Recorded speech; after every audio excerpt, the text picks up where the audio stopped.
बिस्मिल्लाहिर्रहमानिर्रहीम। इस वीडियो में हम अपने टमाटर के काश्तकार भाइयों को टमाटर की मुख्तलिफ़ वैरायटियों के बारे में बताएंगे कि कौन सी टमाटर की वैरायटी किस इलाके में बेहतर रहती है और टमाटर को कौन कौन सी बीमारियां लगती हैं, टमाटर को किस तरीके से काश्त करना चाहिए।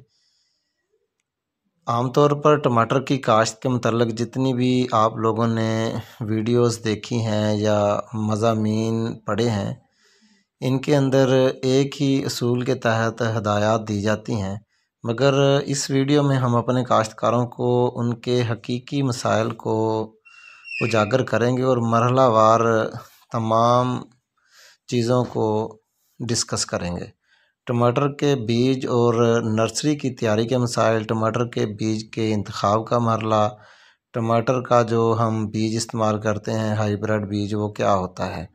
आमतौर पर यह ख्याल किया जाता है कि हाइब्रिड बीज ऐसा बीज होता है जिसकी पैदावारी सलाहियत ज़्यादा होती है, मगर इससे कुछ बढ़कर ये मालूम होना ज़रूरी है कि मुकाबले की इस दौड़ में अच्छा हाइब्रिड बीज वही होगा जिसमें पैदावार जो है वो ज़्यादा हो और उसके अलावा और भी उसमें मज़ीद आगे खूबियाँ पाई जाती हों, जैसे कि बीमारियों के ख़िलाफ़ क़ुव्वत मुदाफ़ियत, पौधे की पैदावारी सलाहियत, फल तैयार करने की सलाहियत, फल की शक्ल, रंग और मेन जो बात है वो फल की शेल्फ़ लाइफ है और लातदाद खूबियाँ। इन तमाम खूबियों को एक जगह इकट्ठा करने का नाम ब्रीडिंग है।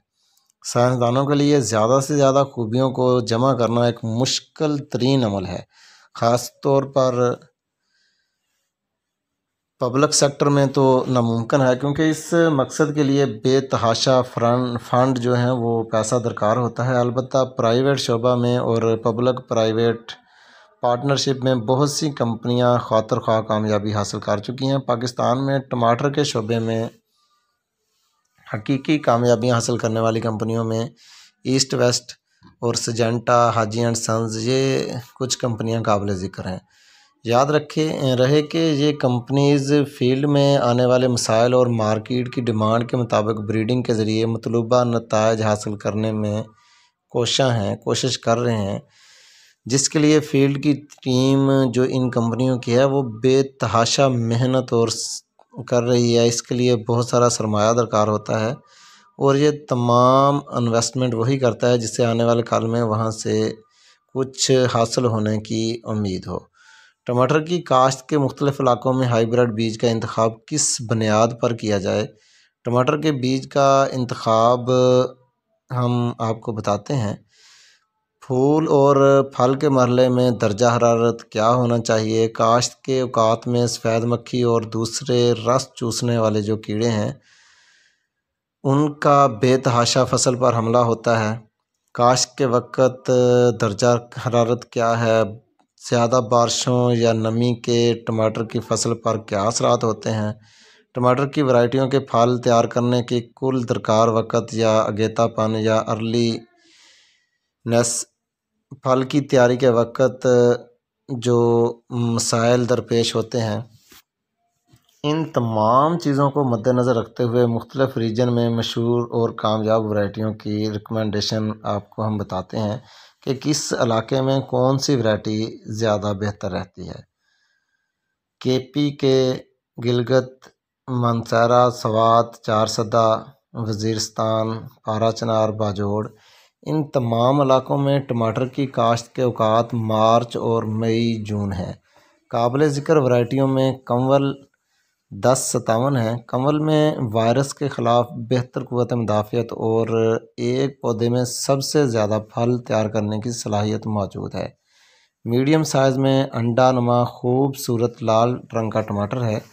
ये बीज ईस्ट वेस्ट सीड का तैयार करदा और हाजी एंड सन्स सीड कंपनी से दस्तयाब है।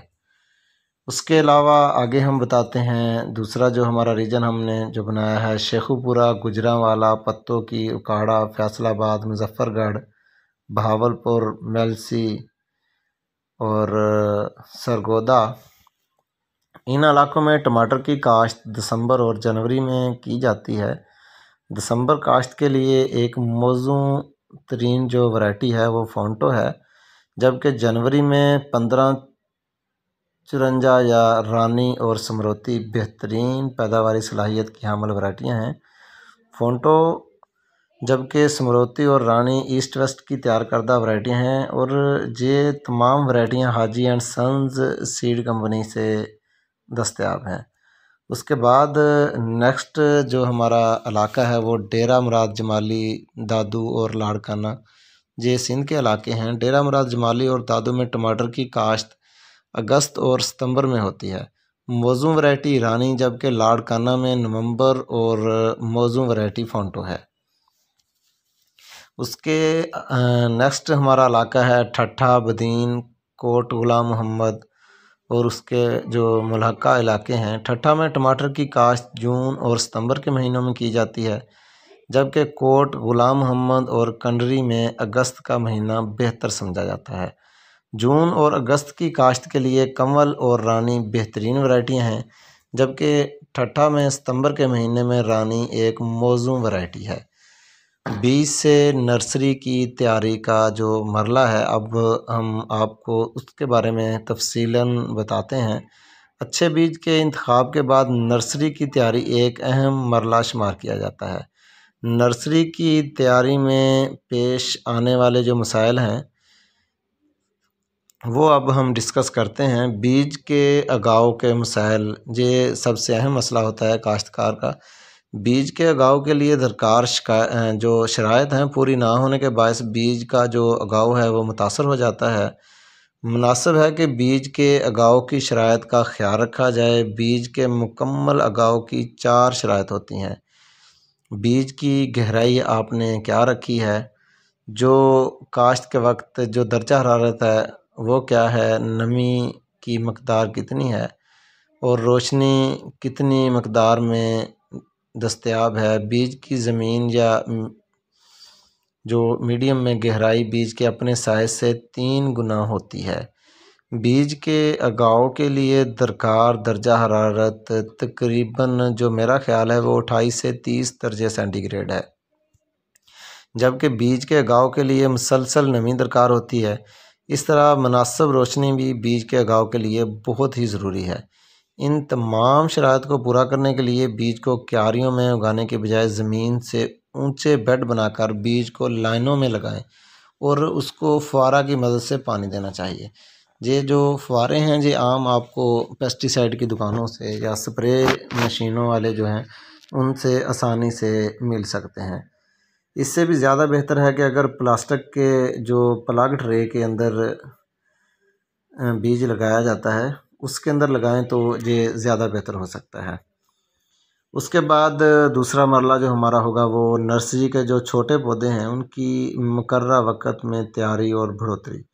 दर्जा हरारत के उतार चढ़ाव की वजह से पौधों की बढ़ोतरी बहुत ज़्यादा मुतासर होती है। नतीजा के तौर पर कुछ पौधे जल्द बड़े हो जाते हैं जबकि कुछ छोटे रह जाते हैं। इस मसले को कंट्रोल करने के लिए कम दर्जा हरारत के दिनों में प्लास्टिक शीट का इस्तेमाल और ज़्यादा दर्जा हरारत के दिनों में सब्ज़ हवादार शीट का इस्तेमाल करना चाहिए। प्लास्टिक की सूरत में नमी के ज़्यादा होने का इम्कान हो सकता है। नर्सरी के टनल को हवा जो है वो लगवा कर नमी का अखराज मुमकिन बनाना बहुत ज़रूरी है, वरना पौधे का फंगस की मुख्तलिफ बीमारियों से मरने का इम्कान हो जाता है। पौधों की बर वक़्त तैयारी के लिए NPK जो 2020 है उसकी ड्रिंचिंग 7 दिन के वक्फे से करनी चाहिए। नर्सरी के पौधों पर डैम्पिंग ऑफ के हमले की वजह से पौधे मर जाते हैं। इस बीमारी के हमले का तयन एक ज़मीनी फंगस से है, चुनांचे इसके बचाव के लिए ज़मीन में दवा का इस्तेमाल बहुत ही ज़रूरी है। इस बीमारी के कंट्रोल के लिए हम सिफारिश करेंगे इलियट की जो बायर कंपनी देती है, या फिर टॉप्सन एम की। टॉप्सन एम अरेस्टा का बहुत ही अच्छा प्रोडक्ट है, थायोफनेट ज़हर होता है इसमें। ये अलग अलग भी आप इस्तेमाल कर सकते हैं या दोनों को मिलाकर 10 दिन के वक्फे से ज़मीन में ड्रिंचिंग करें। एहतियाती तदाबीर के तौर पर पानी इस तरह लगाएं कि पौधों पर पड़ा हुआ पानी जल्द खुश्क हो जाए और ज़मीन में पानी ठहर ना पाए।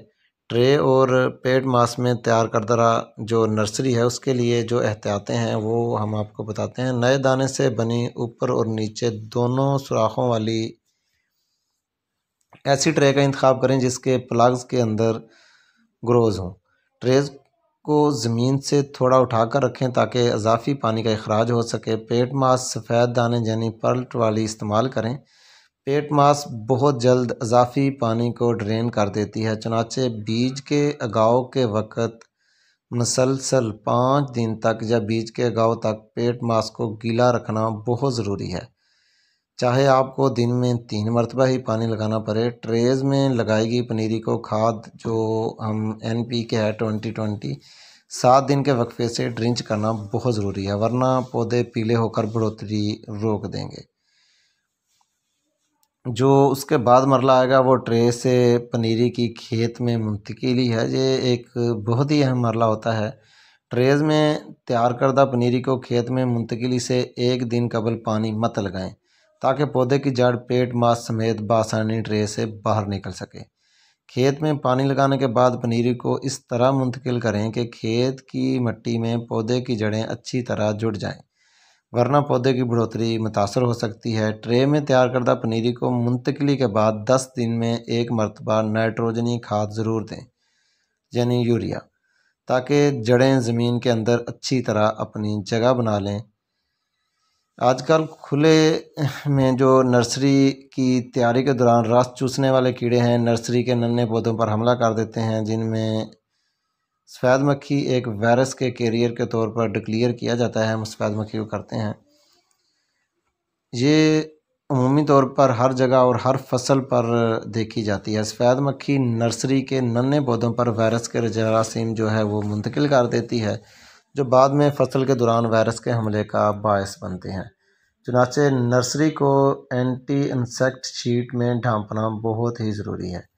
ये एंटी इंसेक्ट शीट मतलूबा मेयार के मुताबिक तैयार की जाती है। इसके सुराखों के अंदर से सफ़ेद मक्खी का गुजरना मुमकिन नहीं होता। स्क्रीन हाउस में तैयार करदा पनीरी। ऊपर दिए गए तरीक़ाकार के मुताबिक पनीरी की तैयारी एक मुश्किल और साइंसी अमल है। जदीद दौर के तकाज़ों को मद्देनज़र रखते हुए ये ज़रूरी समझा जाता है कि आपकी तैयार करदा पनीरी एक मुकम्मल कंट्रोल सिस्टम में तैयार की गई है ताकि आपके खेत में मुकम्मल सेहतमंद पौधे मुंतकिल हों। इस मकसद के लिए हाजी एंड सन्स सीड कंपनी ने भारी इन्वेस्टमेंट से लाहौर के करीब एक जदीद नर्सरी प्लांट या जिसे हम स्क्रीन हाउस कह सकते हैं तमीर किया हुआ है, जो गुज़श्ता चंद सालों से पाकिस्तान भर में मुख्तलिफ़ फसलों की सेहतमंद पनीरियाँ तैयार करके किसान के खेत तक बहिफाजत पहुँचा रहा है। पनीरी की लोकल तैयारी के अखराजात और नुकसानात का मुकम्मल जायज़ा लेने के बाद ये बात साबित हो चुकी है कि पनीरी की लोकल सतह पर काश्त करके तैयारी करना स्क्रीन हाउस की तैयार करदा पनीरी हासिल करने से ज़्यादा महंगा अमल है। उसके बाद अगला मरला स्टार्ट होगा हमारा ज़मीन की तैयारी और खेलियों पर काश्त के मसाइल। कम मसाइल के सबब अक्सर काश्तकार सही वतर में हल ना चलाने के सबब ज़मीन को नरम और भुरभुरा नहीं बना पाते, जिसकी वजह से जड़ ज़मीन में पूरी तरह फैल नहीं सकती और पानी की जो रेंज है वो भी पूरी तरह बेड के आर पार नहीं पहुंच पाता। सबसे पहले ज़मीन को मुनासिब वतर पर अच्छी तरह हल चलाकर तैयार करें, फिर 4 फुट के फासले पर नालियां बनाएं और अगर आपके इलाके का मौसम इजाज़त दे तो मिल्चिंग ज़रूर करें। ज़मीन का जो लेज़र लेवल है वो होना बहुत ज़रूरी है। पानी की बचत के अलावा फसल की सेहत का दारोमदार भी आपकी ज़मीन के लेवल पर मुनहसर होता है। बग़ैर लेवल ज़मीन में एक तरफ पौधे पानी की कमी से मुतासर होंगे और दूसरी तरफ पानी की ज़्यादती से। उसके बाद ज़मीन में नामियाती मादे का पूरी मकदार में होना भी बहुत ज़रूरी है। नामियाती मादे की कमी से जड़ की बढ़ोतरी मुतासर होती है, जो पौधे की बढ़ोतरी में कमी या पैदावार में कमी का बायस हो सकती है। खेत में नामियाती मादा की मकदार का 5% होना बहुत ज़रूरी है। आपके खेत में नामियाती मादा 3 तरीक़ों से बढ़ सकता है। गली सड़ी गोबर की खाद के इस्तेमाल करके, कोई भी फलीदार फसल काश्त करके जैसे जंतर है उसको ज़मीन में मिक्स कर दें, रूटावाटर कर दें। बाज़ार में मौजूद नामियाती मादा के बैग के इस्तेमाल से बुनियादी खादों का इस्तेमाल ना करना या गलत वक्त पर इस्तेमाल करना खादों के सिलसिले में 4 सवाल बहुत ही अहम होते हैं। टमाटर की फसल को कौन सी खाद की ज़रूरत है, कितनी मकदार में खाद की ज़रूरत है, कौन से वक्त ज़रूरत है, किस तरीके से खाद को खेत में डाला जाए। टमाटर की सबसे अहम खाद पोटाश है या एसओपी है, जो आपने जाफ़र कंपनी की डालनी है, जो सोलो पोटाश के नाम से मार्केट में दस्तयाब है। दूसरे नंबर पर टमाटर की अहम खाद नाइट्रोजन है, यूरिया या ग्वारा, कैन ग्वारा। जबकि तीसरे नंबर पर फास्फोरस है, जो डीएपी या नाइट्रोफास के नाम से मार्केट में दस्तयाब है। अब इसको मज़ीद मुख्तसर करते हैं। टमाटर की अच्छी से अच्छी फसल के लिए 1 बोरी डीएपी, 2 बोरी यूरिया, 3 बोरी ग्वारा और 4 बोरी पोटाश या एसओपी की ज़रूरत होती है। याद रहे, खाद को इस रेशो में डालना ज़रूरी है। कौन सी खाद को किस वक्त डाला जाए। फास्फोरसी और पोटाश खादों का इस्तेमाल ज़मीन की तैयारी में करना ज़रूरी है, मगर फ़ायदा इस सूरत में होगा अगर ज़मीन अच्छी तैयार हो और मिल्चिंग की गई हो। नाइट्रोजन या यूरिया खादों का इस्तेमाल हमेशा फसल की बढ़ोतरी स्टेज पर किस्तों में करना चाहिए, मगर याद रहे, नाइट्रोजन की इफादियत का मुकम्मल इन्हिसार आपके वो खाद डालने के तरीके पर है। अगर आप नाइट्रोजन बहुत गीले वतर में इस्तेमाल करेंगे तो आपको बहुत ज़्यादा फ़ायदा होगा। अगर आप पानी में फ्लड करेंगे तो कम फ़ायदा होगा। अगर आप इसे सूखे में छटा करके पानी लगाएंगे तो बहुत ही कम फ़ायदा होगा। उसके बाद हम बात करेंगे टमाटर को पानी कितने वक्फे के बाद देना चाहिए, कब देना चाहिए। ये सवाल इंतहाई अहम है। आपकी फसल को पानी लगाने के अमल का जो दारोमदार है वो आपकी ज़मीन की किस्म, मौसम और आपके इलाके पर है, जिसे ज़्यादातर सिर्फ आप ही जानते हैं। चुनाचे याद रखें, अगर मौसम में गर्मी की शिद्दत है तो आपकी फसल पानी तलब करेगी, और अगर मौसम ठंडा हो गया है तो उल्ट करें। रेतली और पक्की ज़मीनों को मद्देनज़र रखते हुए पानी के वक्फे का फ़ैसला करें। टमाटर की जो फसल पर बीमारियां हमलावर होती हैं, अगेता झुलसाव है। ये बीमारी नमी, बादल, बारिश के दिनों में पौधों पर हमला करती है। ज़मीन लेवल हो या खेली में पानी का रेंज बराबर हो, बारिशी पानी है खेत में बिल्कुल नहीं ठहरना चाहिए। धुंध या बादल हो तो फास्ती स्प्रे का इंतज़ाम करें। पौधों की शाखों को खालियों में ना गिरने दें। मिट्टी चढ़ाने का बंदोबस्त करें। अगर मिल्चिंग की गई है तो फिर मिट्टी चढ़ाने की भी ज़रूरत नहीं है। उसके बाद पछेता झुलसाओ, ये भी बहुत एक अहम बीमारी है।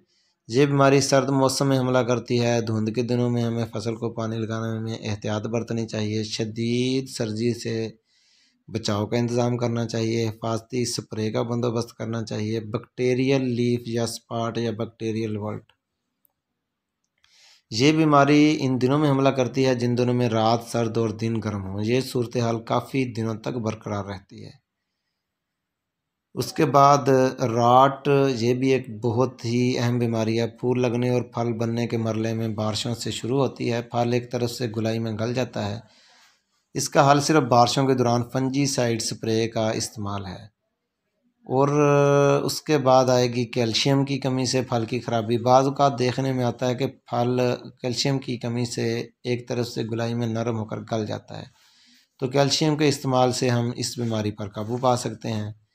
सफ़ेद मक्खी, ये भी एक अहम बीमारी है, बहुत ही ख़तरनाक कीड़ा है जो टमाटर की जो फसल है उसका बहुत ज़्यादा नुकसान करता है। टमाटर के फल की सुंडी है। सफ़ेद मक्खी के तदारक के लिए हम पोलो का स्प्रे कर सकते हैं। जो टमाटर के फल की सुंडी है, ये काफ़ी ख़तरनाक साबित होती है। फल में सुराख करके फल को अंदर से गला देती है। तो कोराजिन या बायर का बेल्ट इस्तेमाल करके हम इससे निजात हासिल कर सकते हैं। एफिड्स या काला तेला, तो इनको हम जस्पर या इसका कोई मुतबादल स्प्रे करके कंट्रोल कर सकते हैं। उम्मीद है काश्तकार भाइयों को आज की इस वीडियो से बहुत सारा फ़ायदा हुआ होगा। मुझे अपनी दुआओं में याद रखें, खुश रहें और खुशियाँ बाँटें।